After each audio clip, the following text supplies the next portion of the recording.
Eu era estudante em Bucareste. Costumava ir a uma igreja muito bonita, com boas pessoas, bons programas, e eles se divertiam.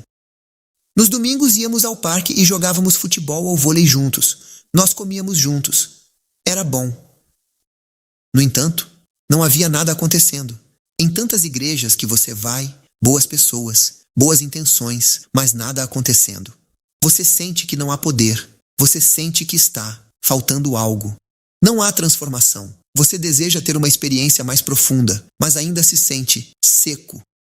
E assim, eu conversei com meu amigo, e meu amigo e eu. Começamos a orar por um avivamento. Quando essas coisas acontecem em uma igreja, e isso acontece com bastante frequência, você tem várias opções. Uma opção é começar a criticar a igreja. Essa não é uma opção. Não ajuda a igreja e não ajuda você. Uma opção é não fazer nada, ser indiferente. Isso também não ajuda. Mas uma opção é ajudar. Talvez Deus queira que você faça algo a respeito. E assim, meu amigo e eu começamos a orar, porque todo o avivamento na história da Terra aconteceu quando as pessoas oraram. Cada um deles, sem exceção, começando com o primeiro, na igreja do primeiro século. Os discípulos, Jesus lhes disse para orar, esperar e orar. Esperar, não vá, não tente fazer o trabalho, não tente fazer a mudança, não tente transformar ninguém. Jesus diz, espere e ore. Quanto tempo? Ore até receber o Espírito Santo. Então, você receberá poder. Depois, você deve ir. Basicamente, quando não há presença, quando Deus não está presente. Não há poder. O que quer que tentemos fazer com nosso próprio poder, nunca teremos sucesso. Não há poder em nós. E essa é a razão pela qual Jesus lhes disse, esperem na cidade, não vão, não tentem fazer o trabalho de Deus com poder humano, esperem e orem, e orem e orem. Por quanto tempo? Até que você receba o Espírito Santo. E Jesus diz, quando você receber o Espírito Santo, receberá poder, então você deve ir. Assim, meu amigo e eu começamos a orar por avivamento e pelo Espírito Santo sobre a igreja. E começamos a orar, e não aconteceu. Porque a resposta à oração, geralmente, é um processo, não é um evento. Não acontece instantaneamente, leva tempo, basicamente. Por que Deus levaria tempo para responder? Porque Deus trabalha com as pessoas. E às vezes leva tempo para mudar as pessoas. Você não está pronto para o avivamento. Se Deus dissesse a Noé, após uma oração, construa uma arca. Ele não teria construído uma arca, porque nunca houve chuva antes. Se Deus lhe dissesse, construa uma arca e você é Noé, e nunca houve chuva na terra, você construiria uma arca. Além disso, levou 120 anos, uma vida, muito dinheiro e muita energia. Você trabalharia tantos anos por algo que pode nunca acontecer. Você diz, por que eu construiria uma arca? Bem, vai haver um dilúvio. O que é dilúvio? Muita chuva. O que é chuva? Basicamente, não fazia muito sentido para a lógica de Noé e sua compreensão quando Deus fala com você. Às vezes, na maioria das vezes, não faz sentido. Mas você precisa orar o suficiente e passar tempo com Deus o suficiente para conhecê-lo. Quanto mais você ora, mais você o conhece. Quanto mais você o conhece, mais você confia nele, mesmo que não entenda o que ele diz.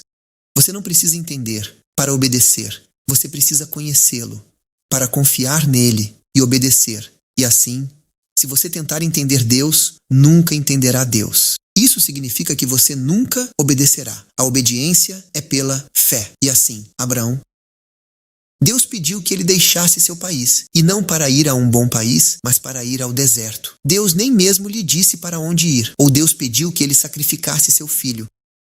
Moisés, Deus pediu que ele fugisse para o deserto, e então Deus pediu que ele libertasse Israel, mas ele não tinha exército, nem dinheiro, um homem para enfrentar o faraó. Não fazia muito sentido.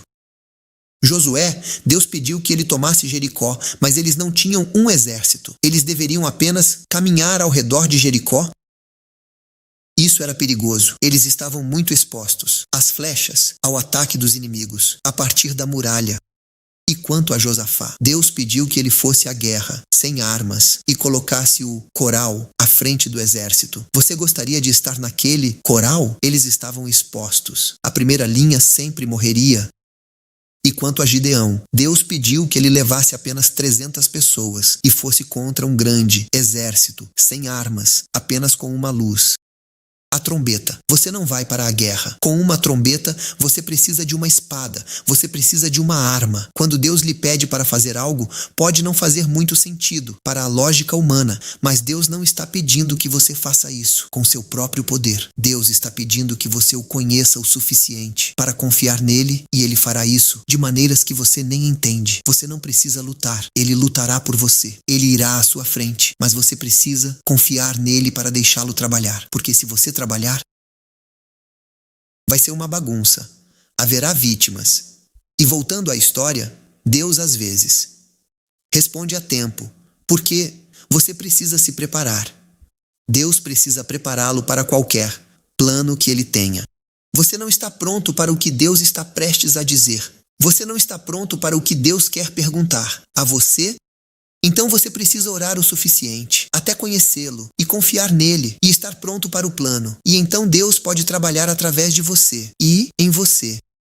Não só você precisa estar pronto, mas as pessoas com quem você precisa trabalhar também precisam estar prontas. E Deus não força as pessoas, então Deus tem que trabalhar com elas. Como, no caso de Daniel, levou 3 semanas para o anjo Gabriel para lutar contra os medos e os persas, porque Deus precisa trabalhar com as pessoas, e as pessoas são teimosas. As pessoas não mudam muito rápido, leva tempo para mudar. Portanto, a resposta à oração leva tempo. Por isso, você precisa continuar orando. Assim, Deus pode continuar trabalhando. Se você desistir, você nunca receberá uma resposta. É como a mulher que continua indo ao juiz. Se aquele juiz era um homem maligno, eventualmente, Deus que ama você responderá. Você precisa confiar nele. Então, voltando à história. Meu amigo e eu continuamos orando, orando e orando pela igreja. Não oramos uma vez ou 2 vezes.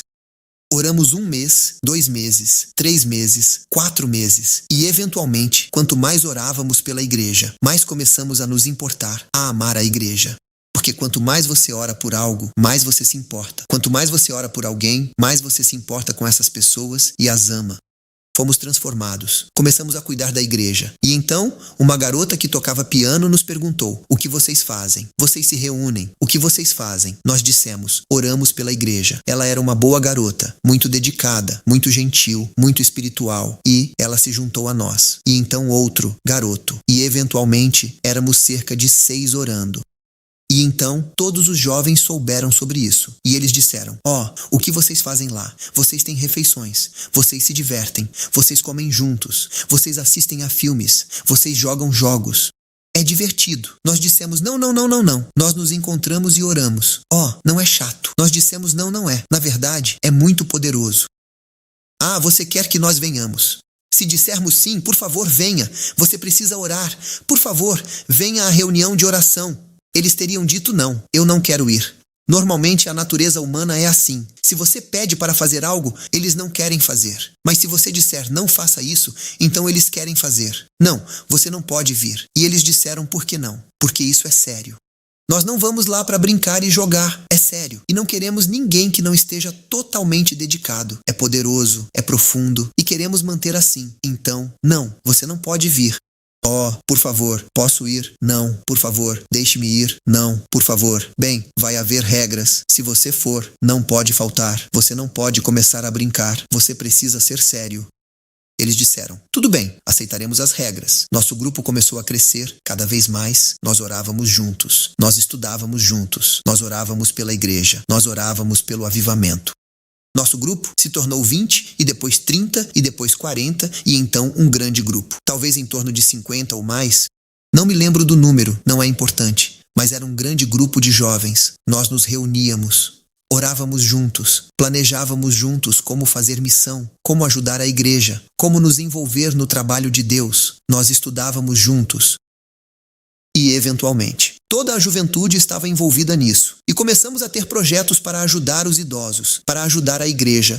A igreja foi avivada. Uma nova vida estava na igreja. Além disso, Deus respondeu à nossa oração. Recebemos um novo pastor que estava em chamas por Deus. Sermões profundos, muito espirituais. Profundos, boa comida espiritual.